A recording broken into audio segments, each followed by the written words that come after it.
Reverse part दिया हुआ है फर्स्ट क्वेश्चन का। तो सेकंड क्वेश्चन में देखो आपको क्या फाइंड करना है, find A quadratic polynomial, find A quadratic polynomial, polynomial is with the given numbers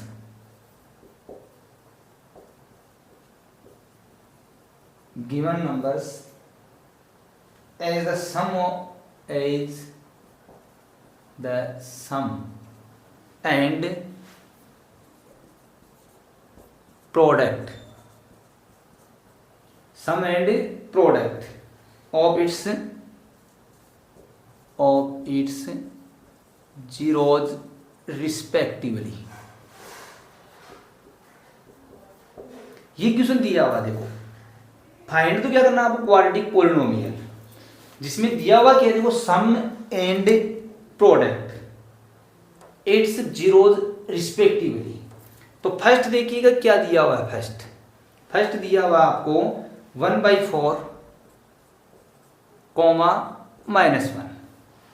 यहां पे समझिएगा बात को, फर्स्ट नाम किसका है, सम एंड प्रोडक्ट, और आगे लगाया हुआ है रिस्पेक्टिवली, यानी फर्स्ट वाला तो क्या हो जाएगा सम और सेकंड वाला क्या हो जाएगा प्रोडक्ट। तो सॉल्यूशन में देखिएगा कैसे करेंगे हम इनको। सबसे पहले सम, तो sum of zeros, sum of zeros क्या लिखा था आपने, -b/a।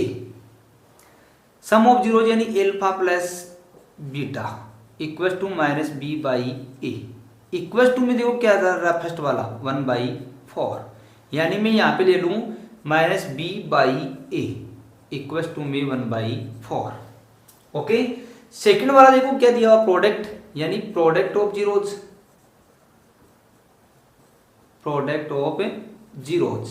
Equal to c/a। Product of zeros यानी alpha into beta equal to c/a, equal to में कितना है -1। तो यहाँ पे देखिएगा c/a इक्वल टू कितना है आपका -1। अब आपको क्या फाइंड करना है, यहाँ पे a, b और c की वैल्यू फाइंड करनी है। क्यों फाइंड करनी है, देखिएगा, वी नो दैट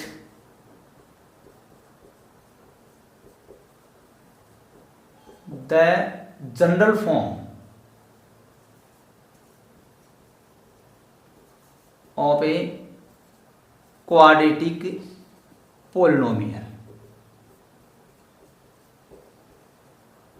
बताओ जनरल फॉर्म आप जानते हो क्वाड्रेटिक पोलिनोमियल क्या होती है, ax² plus bx plus c।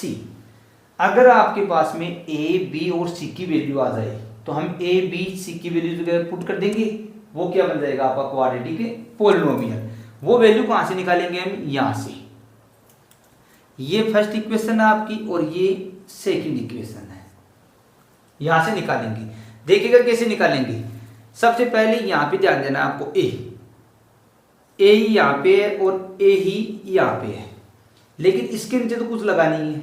यहाँ पे एक की जगह पे कितना लगा है 4, तो यहाँ पे भी कितना मिलना चाहिए आपको 4। तो मैं देखो इसको मल्टीप्लाई करा दूं ऊपर और नीचे 4/4 से, क्योंकि नीचे 4 तभी आएगा जब ऊपर 4 होगा, 4 से 4 वापस कट रहा है, तो यानी एक की वैल्यू कितनी आ गई, देखो by equation first and second से मैं यहाँ पे लिख दूं by equation first and second, एक की वैल्यू कितनी आ गई देखो 4। ओके, चलो अब चलो बी पे, बी इक्वल टू में देखो आपको कितना दिया हुआ है, यहाँ पे 1 दिया हुआ है। अब यहाँ पे आपको ध्यान कैसे देना, देखो यहाँ पे फॉर्मूले में कितना लगा है माइनस, तो आपको इस फॉर्मूले के अकॉर्डिंग इसको चेंज करना होगा। अगर b की जगह भी यहाँ पे 1 देखो किसका है, प्लस का है, तो हमें अगर प्लस का है तो किसका लेना पड़ेगा, माइनस का। अगर माइनस का है तब किसका लेना पड़ेगा, प्लस का। बस इतना ही ध्यान रखना है कि b की वैल्यू इसके इक्वल में कितना है, देखो 1 है, लेकिन अगर 1 प्लस का है तो किसका लेना पड़ेगा, माइनस का, और माइनस का है तब किसका लेना पड़ेगा, प्लस का। 1 किसका है, प्लस का, तो b की वैल्यू किसकी हो जाएगी, माइनस की। c की जगह पे कितना है, देखो ऊपर वाला मल्टीप्लाई कर दो, -1 को मल्टीप्लाई कर दो 4 से, कितना हो गया, -4। ये तीनों वैल्यू कहां पे पुट कर दो, जनरल इक्वेशन में। तो a की जगह पे कितना 4, तो 4 x² हो गया, प्लस की जगह प्लस, b की जगह पे कितना है -1, तो -1 को ब्रैकेट में ले लो, इनटू में क्या लगा है x, प्लस की जगह प्लस, c की जगह पे कितना है -4, इसको भी किस में ले लो, ब्रैकेट में। देखिएगा ये क्या हो गया 4x², प्लस को माइनस से मल्टीप्लाई किया, -1 को x से करेंगे तो x हो जाएगा आपका, या 1x लिख दो, बात एक ही है, प्लस को माइनस से मल्टीप्लाई किया -4, ये क्या हो गई आपकी क्वाड्रेटिक इक्वेशन। ओके, अब देखो सेकंड दिया हुआ √2 1/3, √2, 1/3।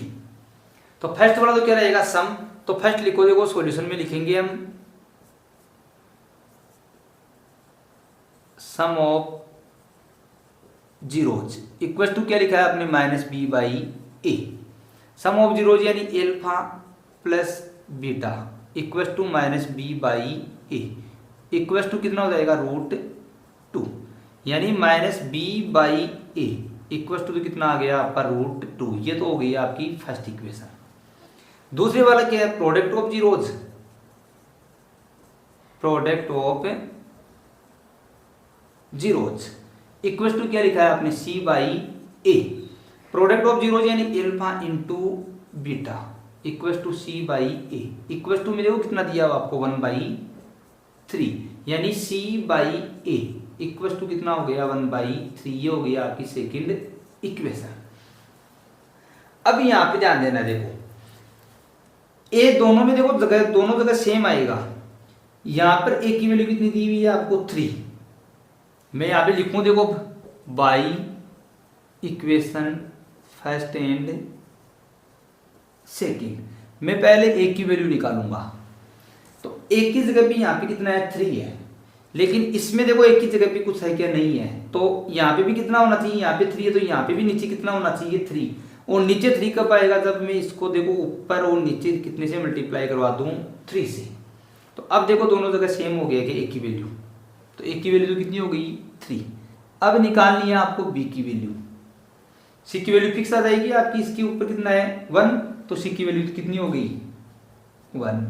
अब निकालनी है b की, तो b की वैल्यू निकालेंगे तो पहले तो इनको मल्टीप्लाई कर दो 3 को √2 से, तो 3√2 हो गया, है किसका b, देखो फिलहाल प्लस का, मैंने क्या बोला था अगर प्लस का है तो किसका लेना पड़ेगा आपको माइनस का, और माइनस का है तो प्लस का, तो ये 3√2 हो गया है मल्टीप्लाई होके, तो b की वैल्यू 3√2 आपने लिख दी है, लेकिन ये प्लस की आएगी या माइनस की आएगी वो डिसाइड करेगा यहां से, क्योंकि ये अगर प्लस का है तो किसका आ जाएगा आपका माइनस का।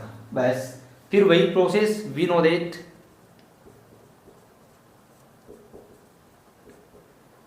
The general form of the quadratic polynomial.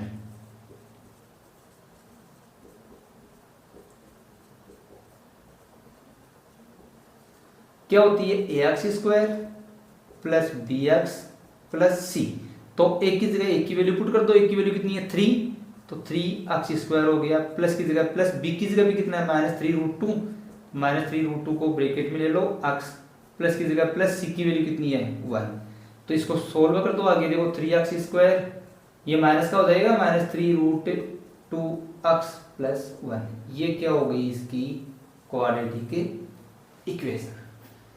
फिर नेक्स्ट थर्ड दिया हुआ आपको 0√5, 0,5, तो फर्स्ट सम दिया हुआ है, यानी sum of zeros equal to -b/a, sum of zeros यानी alpha plus beta equal to -b/a equal to में कितना आ जाएगा पहले 0, तो -b/a इक्वल टू तो आ गया आपका 0, ये तो हो गई फर्स्ट इक्वेशन। फिर प्रोडक्ट ऑफ जीरोज, तो product of zeros equal to क्या है आपका c/a, प्रोडक्ट क्या होता है alpha dot beta equal to c by a, equal to में कितना दिया हुआ आपको देखो √5। तो c by a equal to कितना हो गया √5, ये हो गई इक्वेशन सेकंड। अब दोनों के अंदर देखिएगा ए है वो दोनों जगह पे क्या रहेगा आपका सेम रहना चाहिए। इस एक की जगह पे देखो कुछ नहीं है इसके नीचे, तो मैं इसके नीचे देखो 1 लगा सकता हूं। कितना लगा सकता हूं 1। तो इस एक की जगह पे भी यहां पे भी कितना आना चाहिए 1 आना चाहिए। 1 कब आएगा जब मैं इसको मल्टीप्लाई करा, तो देखो 1/1 से आ गया 1। तो एक की वैल्यू तो कितनी हो गई by equation first and second, एक की वैल्यू तो कितनी आ गई अब आपके पास में 1 आ गई। अब हम निकाले बी की वैल्यू, तो बी देखो इसके सामने चलो, 0 को पहले मल्टीप्लाई कराओ 1 से, तो 0 चाहे प्लस का हो चाहे माइनस का हो, बी की वैल्यू क्या रहेगी अब 0। सी की वैल्यू नीचे वाले में चलो, सी के सामने क्या है देखो √5, तो √5 निकाल ली एबीसी की वैल्यू। अब क्या है we know that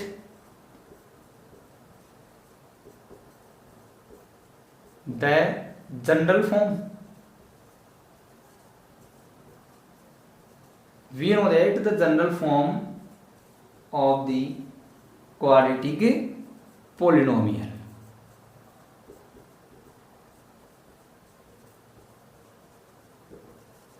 quadratic polynomial, तो क्वाड्रेटिक पोलिनोमियल क्या है आपका ax² plus bx plus c। एक की जगह पे ए की वैल्यू पुट करूं, ए की वैल्यू कितनी है 1, तो 1 इंटू x² हो गई, प्लस b की जगह पे कितना है 0 इंटू x, प्लस c की जगह पे कितना है √5। तो देखिएगा 1 को x² से मल्टीप्लाई करेंगे तो x², 0 को x से मल्टीप्लाई करेंगे 0 बन गया, प्लस में क्या बच गया √5। ये क्या हो गई क्वाड्रेटिक इक्वेशन। इसके बाद में नेक्स्ट है